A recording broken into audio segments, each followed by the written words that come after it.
గణేష్ మహారాజుకి నీలవర్ణంలో ప్రకాశిస్తూ ఉన్నాడు. అతి భారీ విగ్రహం కాబట్టి సహజ సిద్ధమైనటువంటి గజవర్ణంగానే దీన్ని మనం భావించవచ్చు. ఏనుగు కూడా చూడండి, గజం కూడా ఇలాంటి వర్ణంలోనే ప్రకాశిస్తూ ఉంటుంది. అలాంటి వర్ణం జరిగినటువంటి భారీ విగ్రహం సిద్ధమవుతుంది నిమజ్జనానికి. భక్తులు కొంచెం దూరంగా ఉండాలి. అయ్యా, క్రేన్ ఎటువైపు వస్తుందో పక్కలు జరగండి, జరగాలి. గజాననుడు గజమాలను ధరించి నిమజ్జనానికి తల్లి ఒడిలోనికి, గంగామాత ఒడిలోనికి చేరుకోవడానికి శరవేగంగా వేదిక దగ్గరికి వెళ్తూ ఉన్నాడు. శ్రీ శ్రీ శ్రీ చెన్నకేశవ స్వామి వినాయక బృందం, ఎస్ నాగప్ప వీధి మాలగిరి యూత్ వాళ్ళు ఈ విగ్రహాన్ని నెలకొల్పి 9 రోజుల పాటు భక్తి శ్రద్ధలతో పూజలు నిర్వహించి వివిధ సాంస్కృతిక కార్యక్రమాలను ఏర్పాటు చేసి తమ యొక్క భక్తి ప్రపత్తులను చాటుకొని ఇప్పుడు నిమజ్జనానికి తీసుకొని వచ్చారు. ఆ భక్తులందరికీ కూడా జగన్నాథుడి యొక్క ఆశీస్సులు ఎల్లవేళలా ఉండాలని కోరుతున్నా.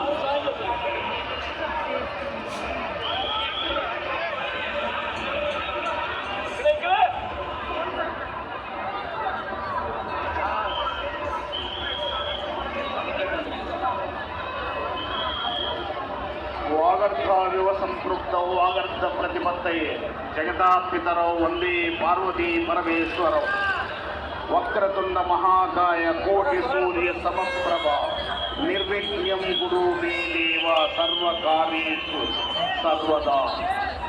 ఆ భగవంతుని, గణపతిని, గణనాయకుని మనం నవరాత్రులు మనం పూజించి భక్తి శ్రద్ధలతో వారికి నైవేద్యాలు సమర్పించి కుటుంబ సభ్యులతో దేశమంతా ఈరోజు నిమజ్జనానికి విచ్చేసి ఉన్నటువంటి భక్తాదులందరికీ కూడా స్వాగతం, సుస్వాగతం.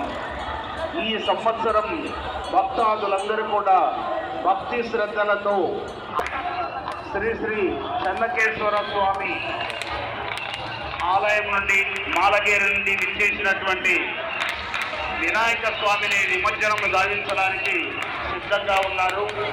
టపాకాయలతో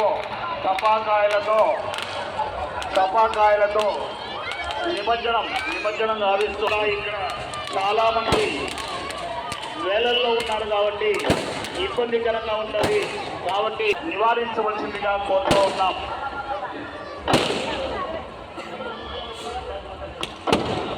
పూజించుకున్నాం.